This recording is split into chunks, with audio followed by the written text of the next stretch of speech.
ব্যবসা বাণিজ্যের বিশ্লেষণ নিয়ে ডিবিসি নিউজের নিয়মিত আয়োজন ইসলামী ব্যাংক টালি খাতায় স্বাগত জানাচ্ছি আমি হিমাদ্রি রাহা। নামে বেনামে হাজার কোটি টাকা ঋণ বিতরণ, সেই ঋণের টাকা বিদেশে পাচার এবং লুটের সুবিধা করে দিতে ব্যাংক কোম্পানি আইন পরিবর্তন, এসবই ঘটেছে বিগত সরকারের সময়। ফলে খাদে পড়ে ডজন খানেক ব্যাংক এবং অন্তর্বর্তী সরকার ক্ষমতায় এসে দুর্দশাগ্রস্ত এসব ব্যাংককে পুনরুদ্ধারের দায়িত্ব দেয় স্বতন্ত্র পরিচালক নির্ভর নতুন পর্ষদকে। কিন্তু 6 মাস পেরিয়ে গেলেও সাবেক ব্যাংকার, শিক্ষক ও পেশাজীবীদের নিয়ে গঠিত পর্ষদগুলোর তেমন কোনো অর্জন নেই। এসব নিয়ে আমাদের আজকের আলোচনার বিষয়, দুর্বল ব্যাংকের খেলাপি ঋণ আদায় হচ্ছে না কেন। আলোচনায় আমাদের সাথে অনলাইনে যুক্ত আছেন কমার্স ব্যাংক লিমিটেডের স্বতন্ত্র পরিচালক ও পর্ষদ নির্বাহী কমিটির চেয়ারম্যান মোহাম্মদ মহসিন মিয়া এবং সাবেক ব্যাংকার ও বিশ্লেষক মোখলেসুর রহমান। আপনাদের দুজনকে স্বাগত আজকে আমাদের ইসলামী ব্যাংকের টালি খাতায়। শুরুতেই মোখলেসুর রহমান, আপনাকে দিয়ে শুরু করতে চাই। আপনার দীর্ঘদিন আসলে ব্যাংকিংয়ের অভিজ্ঞতা, ক্যারিয়ার পর্যবেক্ষণ দিয়ে যদি একটু বিশ্লেষণ করেন, সেটি হচ্ছে আমানতকারীদের সুরক্ষায় আপাতদৃষ্টিতে টাকারও ছাপ্পানো হয়েছে। আসলে ঋণ আদায়ে যে খেলাপি ঋণ, দৃশ্যত কোনো পদক্ষেপ আছে কি বা দেখা যাচ্ছে কি? ধন্যবাদ। আসলে ঋণ আদায়ের বিষয়টা তো সব সময় ছিল, ব্যাংক যখন লোন দেয় তখন ঋণ আদায় করতেই হবে। বাট খেলাপি ঋণের ক্ষেত্রে আমাদের এই গত কয়েক বছরের যে চিত্র আমরা দেখি, ইভেন এই গত ডিসেম্বর 24-এ আমরা প্রায় 2,85,000 কোটি টাকার মতো খেলাপি ঋণ বাংলাদেশের ব্যাংকিং ইন্ডাস্ট্রি এবং banking as well as non banking financial. তো এখন এই বর্তমান সরকার যে হাতে পেয়েছে, যে আপনারা জানেন যে বিগত 2024-এর এই 5ই জুলাইয়ের আগে যে সরকার ছিল বা যে ঘটনাগুলো ঘটছিল তা অত্যন্ত দুঃখজনক, বিশেষ করে ব্যাংকিং সেক্টরে। তো এখন নতুন সেন্ট্রাল ব্যাংক যখন নতুন পর্ষদগুলো ভেঙে দিয়ে, দুর্বল ব্যাংকগুলো পর্ষদ ভেঙে দিয়ে নতুন পর্ষদ দিয়েছে এবং সেটা আমরা শুরু করেছি গত অগস্ট সেপ্টেম্বর মাস থেকে কাজ শুরু হয়েছে। এত অল্প সময়ের মধ্যে স্বাভাবিক যে ঋণ আদায় করাটা অত্যন্ত জটিল এবং সেই ক্ষেত্রে অবশ্যই নতুন পর্ষদ এবং সেন্ট্রাল ব্যাংক কিছু নতুন রুলস অ্যান্ড রেগুলেশন পলিসি করেছে, সেই ক্ষেত্রে আমরা চেষ্টা করছি। বাট আমার যেটা প্রথম কথা হলো যে এই ঋণ খেলাপিদের নিয়ে যে ডেফিনিশন করা হচ্ছে, যেটা সেন্ট্রাল ব্যাংক করেছে যে আপনার উইলফুল ডিফল্টার, তারপরে হ্যাবিচুয়াল ডিফল্টার বা সিচুয়েশনাল ডিফল্টার। তো আমাদের সমস্যা সেখানে সবচেয়ে বড় হলো কিন্তু উইলফুল ডিফল্টার নিয়ে। আবার আমরা যদি দেখি যে এই যে 2,85,000 কোটি টাকা যেখানে খেলাপি ঋণ হয়ে আছে, সেখানে কোলাটেরালের বা জামানত অত্যন্ত কম নেওয়া হয়েছে, যার ফলে যে ঋণ পরিশোধ করার যে ইচ্ছাটা থাকবে সেটা কিন্তু নেই যারা ডিফল্টার এবং উইলফুল ডিফল্টার বিশেষ করে। এখন আমরা এই 6 মাসে যে অগ্রগতি হয়েছে, আমি একটা ব্যাংকের পরিচালনা পর্ষদে বসি ইন্ডিপেন্ডেন্ট ডাইরেক্টর। সেখানে গত 2024-এ প্রায় 1,000 কোটি টাকার উপরে আদায় হয়েছে। তো খারাপ না, বাট আমার মনে হয় এই যে আমাদের যে চেষ্টা, নতুন পর্ষদ এবং বাংলাদেশ ব্যাংক এবং ব্যাংক ম্যানেজমেন্ট সব মিলে আমরা চেষ্টা করছি।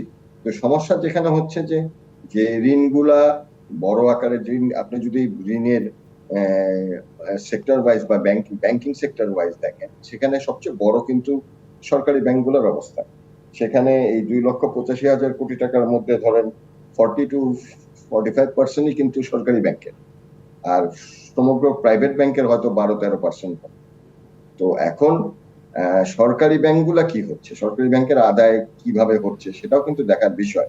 শুধু প্রাইভেট ব্যাংকের দিকে তাকিয়ে আমরা বিচার করলে হবে না, বা কারণ এই ডিফল্ট ঋণের সিংহভাগ সরকারি ব্যাংকেই আছে। স্বাভাবিক, তো অর্থাৎ বেসরকারি খাতের দিকে তাকালাম না, সরকারি যেগুলো আছে তাদেরও আসলে দায় এড়ানোর খুব একটা সুযোগ হয়তো নেই। মোখলেসুর রহমান, আপনি থাকুন আমাদের সাথে। মোহাম্মদ মহসিন মিয়া, আপনার কাছে বা যে প্রশ্নটি রাখতে চাই সেটা হচ্ছে, সরকারের নানামুখী সংস্কারের মধ্যে অগ্রাধিকার হচ্ছে এই ব্যাংক খাত এবং খেলাপি ঋণের জন্য আদায়ও বেশ কিছু পদক্ষেপ হয়তো নিয়েছে। আসলে মোখলেসুর রহমান তার বেশ কিছু পর্যবেক্ষণ তুলে ধরেছেন। আপনার অভিজ্ঞতার আলোকে আসলে জটিলতাগুলো কোন জায়গায়, আপনারা কি পদক্ষেপ নিচ্ছেন? আপনাকে ধন্যবাদ। আর এই অনুষ্ঠান যারা দেখছেন সেই দর্শক শ্রোতাদেরকেও ধন্যবাদ জানাচ্ছি। চমৎকার প্রশ্ন করেছেন যে আমরা মূলত আমাদের দিক থেকে কি করছি। আমরা গত সেপ্টেম্বর থেকেই নতুন পর্ষদ দায়িত্ব নিয়েছি। দায়িত্ব নিয়ে সর্বোচ্চ গুরুত্ব দিয়েছি যে তারুণ্য সংকটকে কিভাবে আমরা সমাধান করব। সেখানে দুটো পদ্ধতি আমরা নিয়েছি। এক হচ্ছে রিকভারি, ব্যাড লোন রিকভারি। দ্বিতীয় হচ্ছে ডিপোজিট আহরণ। ব্যাড লোন রিকভারির ক্ষেত্রে আমরা আমাদের অভিজ্ঞতা থেকে বলছি, আমরা খুব ভালো রেসপন্স পেয়েছি। বাংলাদেশ ব্যাংকের বিআরপিটি সার্কুলার 13, যেটা 8 জুলাই 2024 সালে যেটা হয়েছে, এটা হচ্ছে অনাদায়ী ঋণ আদায় সমন্বয় এক্সিট সংক্রান্ত নীতিমালা। অর্থাৎ এক্সিট, ওয়ান টাইম এক্সিট তারা চলে যাবে। এখানে বলা হয়েছে ওয়ান টাইম এক্সিট এর মানে 2 বছরের মধ্যে তারা ঋণটা শোধ করে দেবে। সেখানে হয়তো তাদেরকে যে ইন্টারেস্ট টোটাল যা হবে সেখানে কিছু হয়তো আমরা সাশ্রয়ী করে দেব। তো সেই 2 বছরকে সময়সীমা 3 বছরেও আমরা বাড়াতে পারবো, 3 বছর পর্যন্ত বাড়াতে পারবো। এক্স্যাক্টলি এই খাতে আমরা খুব ভালো রেসপন্স পেয়েছি। সেখানে আমরা ছোট ব্যাংক, আমাদের ঋণের পরিমাণও কিন্তু খুব বেশি নয়, ফলে আমাদের উদ্ধারের পরিমাণ যেটা, এটা টোটাল ব্যাড লোনের মধ্যে একটা উল্লেখযোগ্য অংশ। আমরা ডিসেম্বর মাস পর্যন্ত 2024 সালে প্রায় 97 কোটি টাকা রিকভার করতে পেরেছি bad loan, one time exit এই সার্কুলারের আওতাধীনে। জানুয়ারিতে আমরা অল টুগেদার প্রায় 7 কোটি টাকার মতো সেটা উদ্ধার করেছি এবং অন্যান্য প্রক্রিয়া চলছে। আরো বেশ কয়েকটা বড় পার্টির সাথে আমরা চূড়ান্ত নেগোসিয়েশন পর্যায়ে আছি। সেখানে হয়তো আরো প্রায় 40 থেকে 50 কোটি টাকার মতো, 48 কোটি টাকার একটা সেটা উদ্ধার হয়ে যাওয়ার সম্ভাবনা আছে। আমরা ছোট ব্যাংক হিসেবে, আমাদের ঋণের পরিমাণ কম হিসেবে এই উদ্ধার প্রক্রিয়া কিন্তু অত্যন্ত উল্লেখযোগ্য। দ্বিতীয়ত যে বিষয়টি আপনার মাধ্যমে আমরা সবার কাছে আবেদন নিবেদন রাখতে চাই, আবেদন নিবেদন বিশেষ করে রেগুলেটরি অথরিটির কাছে, সেটা হচ্ছে আইনগত প্রক্রিয়া। আইনগত প্রক্রিয়ায় যদি আমরা যাই, সেখানে আমরা খুব ভালো সুফল পাই না। অর্থ ঋণ আদালত যেখানে 90 দিনের মধ্যেই রায় ঘোষণার কথা, 90 দিনের মধ্যে কোনো রায় ঘোষণা ইতিমধ্যে হয়েছে কিনা আমার জানা নেই। দীর্ঘ আইনি জটিলতা এবং দীর্ঘ চুক্তিতার কারণে সেখানে হয়তো কয়েক বছর পরে একটা রায় পাওয়া যায়, সেই রায় আবার এপিল হয়, এপিল হওয়ার পরে আবার সেটা রেজিস্ট্রি রিট হয়। নানা ধরনের ক্ষেত্রে কাহিনী, আইনের মাধ্যমে কিন্তু আমরা উদ্ধার করতে পারছি না। আমার সাথে মুখলেসুর রহমান সাহেব আছেন, তিনি দীর্ঘ অভিজ্ঞ ব্যাংকার। তিনিও আশা করি আমার সাথে একমত হবেন যে আইনি প্রক্রিয়ার মাধ্যমে শতকরা 10 ভাগ নেওয়া যায় কিনা, সেটা ঋণ ব্যাড লোন উদ্ধার করা যায় কিনা, সে ধরনের কোন নজির আছে কিনা আমাদের জানা নেই। ফলে আইনি প্রক্রিয়াটিকে যদি যথাযথভাবে আরো একটু বেগবান করা যায়, তাহলে নিশ্চয়ই এই ব্যাড লোনের ক্ষেত্রে আমরা একটা সুফল পেতে পারবো।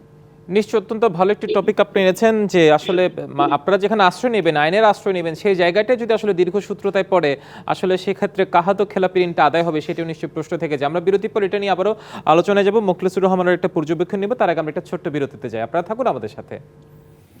বিরতি নিচ্ছে ব্যবসা বাণিজ্যের বিশ্লেষণ নিয়ে ডিবিসি নিউজের নিয়মিত আয়োজন ইসলামী ব্যাংকের তালিক খাতায়। সঙ্গে থাকুন। আবারও স্বাগত। ব্যবসা বাণিজ্যের বিশ্লেষণে ডিবিসি নিউজের নিয়মিত আয়োজন ইসলামী ব্যাংকের তালিক খাতায়। আমাদের আলোচনার বিষয়ে দুর্বল ব্যাংকের খেলাপি ঋণ আদায় হচ্ছে না কেন, আলোচনায় ফিরছি।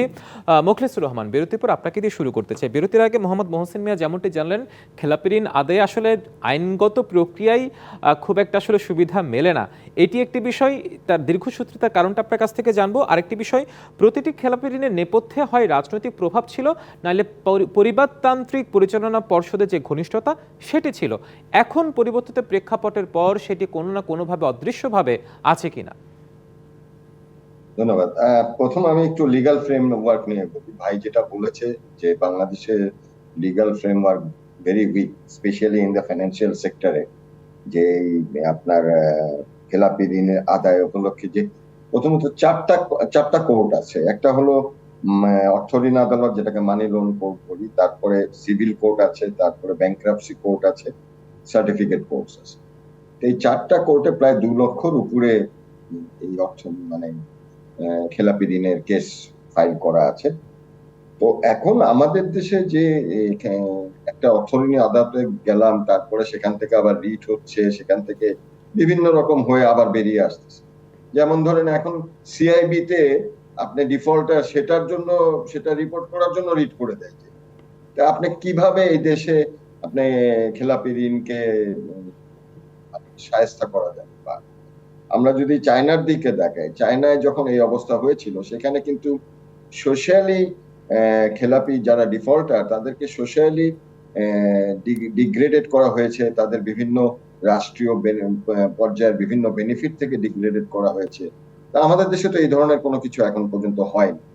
সেকেন্ড হলো যে এই নতুন সরকার বা অন্তরিম গভর্নমেন্ট চেষ্টা করছে, তারা যে একটা সার্কুলার দিয়েছে, যেটা ভাই বললো, তার আগে এডিআর সার্কুলার হয়েছিল, যেটা অল্টারনেট ডিসপিউট রেজলিউশন সার্কুলার হয়েছে, কোর্টের বাইরে যাতে আমরা এটা সেটেল করতে পারি থ্রু থার্ড পার্টি।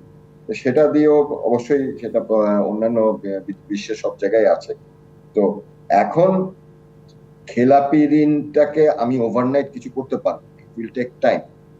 সেকেন্ড হলো লিগ্যাল ফ্রেমওয়ার্ককে ঠিক করতেই হবে, এবং আমাদের যে নতুন সরকার এসে আমাদের বর্তমান মাননীয় গভর্নরের নেতৃত্বে টাস্ক ফোর্স গঠন করা হয়েছে, সেই টাস্ক ফোর্স কাজ করছে বিভিন্ন রিফরমেশনের জন্য। তো গভর্নরের কিন্তু দুটো ফোকাস আছে বর্তমান গভর্নরের। একটা হলো রিফরমেশন, যেখানে বা রিস্ট্রাকচারিং করা, রিফরমেশন করা ব্যাংকিং সেক্টরটাকে। আর একটা হলো যে ডিপোজিটরের অর্থ ফেরত দেওয়া। সেই ক্ষেত্রে লিকুইডিটি ক্রাইসিস যেগুলো ছিল, সেই ক্ষেত্রে টাকা ছাপিয়ে ব্যাংকগুলোকে সাপোর্ট দেওয়া হয়েছে। বাট আপনি যদি এখনকার চিত্র দেখেন, যে এখন কিন্তু আবার ব্যাংকে ডিপোজিট আসছে। আমরা খেলাপি ঋণের ব্যাপারে যেটা ডেফিনিশন ওয়াইজ করা হয়েছে, যে সেটা গত 1-2 মাস হলো রিপোর্টিং শুরু হয়েছে, which is the willful defaulter, তারপরে হ্যাবিচুয়াল ডিফল্টার বা সিচুয়েশনাল ডিফল্ট। এখন উইলফুল ডিফল্টারদের কাছ থেকে টাকা আদায় করা কিন্তু বিরাট ব্যাপার, কারণ এখানে ডকুমেন্টেশনের ল্যাপস আছে, এখানে প্রসেস ল্যাপস আছে, এখানে ইনফ্লুয়েন্স করা আছে, যেখানে যেটা আপনি বললেন পারিবারিক বা রাজনৈতিক ভাবে ইনফ্লুয়েন্স করে লোনগুলোকে বের করে নেওয়া হচ্ছে। তো এইগুলোকে ঠিক করে আনতে আমাদের সময় লাগবে। একটি বিষয় স্পষ্ট আপনার কথা, আসলে যতই সরকার পরিবর্তন হোক বা সংস্কারের কথা বলা হোক না কেন, যতই তড়িঘড়ি করা হোক, কিন্তু লিগ্যাল ফ্রেমওয়ার্কটা যদি সঠিকভাবে কাজ না করে সেটিকে যদি আসলে ফরম্যাটে আনা যায়, তো আসলে খেলাপি ঋণের ব্যাপারে খুব একটা যে কার্যকর পদক্ষেপ নেওয়া যাবে তা কিন্তু নয়। আর যারা গ্রহীত আছে তাদেরকেও আসলে সদিচ্ছা থাকতে হবে, দেশপ্রেমটা থাকতে হবে। সেই জায়গায় হয়তো একটা কিছু কাজ করা যেতে পারে। আপনি থাকুন আমাদের সাথে। মোহাম্মদ মোহসেন মিয়া, আপনার কাছে এবার যে প্রশ্নটি রাখতে সেটি হচ্ছেন, বাংলাদেশ ব্যাংকের গভর্নর এবং আমাদের প্রধান উপদেষ্টা দুজনেই কিন্তু নন্দিত অর্থনীতিবিদ। তাদের যে যোগাযোগ সক্ষমতা আছে, সেই সক্ষমতাকে কাজে লাগিয়ে আসলে দেশের বাইরে যে টাকাটা পাচার হয়েছে সেটি আনা আসলে কতটুকু সহজ হবে বা দুষ্কর হবে? এই জায়গায় আপনার পর্যবেক্ষণটা আসলে কি বলে? আপনাকে ধন্যবাদ। এই প্রশ্নটি বহুল আলোচিত প্রশ্ন এবং একই বহু জায়গায় আলোচিত হয়ে থাকে। আমরা আলোচনা করেছি বহু জায়গায়। বিদেশ থেকে যে অর্থটা আমাদের এখান থেকে চলে গেছে সেটা আনা কিন্তু খুব সহজ কাজ নয়, এটা অত্যন্ত দুর্লভ কাজ। কারণ আমাদের এখান থেকে যে টাকাটা গিয়েছে এটা প্রমাণ করতে হলে প্রথমে আমাদের একটা কোর্টের রায় কিন্তু নিতে হবে। এই কোর্টের রায় নিতে নিশ্চয়ই সময় লাগবে। তারপরে যে দেশে গিয়েছে সেই দেশে আবার এটা কোর্টের আশ্রয় বা আইনের আশ্রয় নিতে হবে। তো আইনের আশ্রয় নিলে দুনিয়াব্যাপী যে এস্টাবলিশড রুলসটা আছে তা হচ্ছে পাবলিক মানি হলে সেটা ফেরত দেবে। সেটা যদি টেররিস্ট ফান্ড হয় তাহলে সেটা ফেরত আসবে না, কনফিসকেটেড হয়ে যাবে। আর সেটা যদি ড্রাগ মানি হয় তাও কনফিসকেটেড হয়ে যাবে, সেটা আর আসবে না। তো ব্যাংক থেকে যে টাকাটা দিয়েছে এটা কিন্তু পাবলিক মানি। এটা প্রমাণিত হতে সেখানে আইনি প্রক্রিয়ার মাধ্যমে দীর্ঘ সময় লাগে। এরপরে যারা যে মহানুভব ব্যক্তিবর্গ এখান থেকে টাকা পয়সা পাচার করে নিয়ে গেছেন, তারা টাকাটা নিয়ে সাজিয়ে বসে রন নাই, কিন্তু তারা নিশ্চয়ই ব্যবসা খাটিয়েছেন বা এস্টাবলিশমেন্ট গড়ে তুলেছেন। সেই এস্টাবলিশমেন্ট এনকেজ করে যদি টাকাটা আনতে হয়েছে, সেখানে আবার আইনি প্রক্রিয়া বা বিভিন্ন ধরনের জটিলতা আছে। ফলে যে টাকা গিয়েছে সেটা আনা একটা কঠিন বিষয়। আপনি খুব চমৎকার বলেছেন যে আমাদের মাননীয় গভর্নর মহোদয় এবং অর্থ উপদেষ্টা মহোদয় তারা অর্থনীতিবিদ এবং অত্যন্ত বিচক্ষণ ব্যক্তিত্ব। হ্যাঁ, ওনারা এই জটিল প্রক্রিয়া আহ, বলে কি থেমে থাকবেন? নিশ্চয়ই ওনারা থেমে নেই। দেখেন, 6টি ব্যাংকে ফরেন্সিক ইন্সপেকশন হচ্ছে, প্লাস কেপিএমজি সহ 3টি বিশ্ববিখ্যাত কোম্পানিকে দায়িত্ব দেওয়া হয়েছে যে কিভাবে ওই টাকা পয়সা আনা যেতে পারে। তারা এটার উপর কাজ করছে, বাট কি প্রক্রিয়ায় কাজ করে কত সময়ের মধ্যে এই টাকা ফেরত আনবেন সে বিষয়ে আমার অন্তত জানা নেই, এবং তাদের কাছ থেকে এই পর্যন্ত আপনারা জানতে পেরেছেন কিনা আমি জানি না।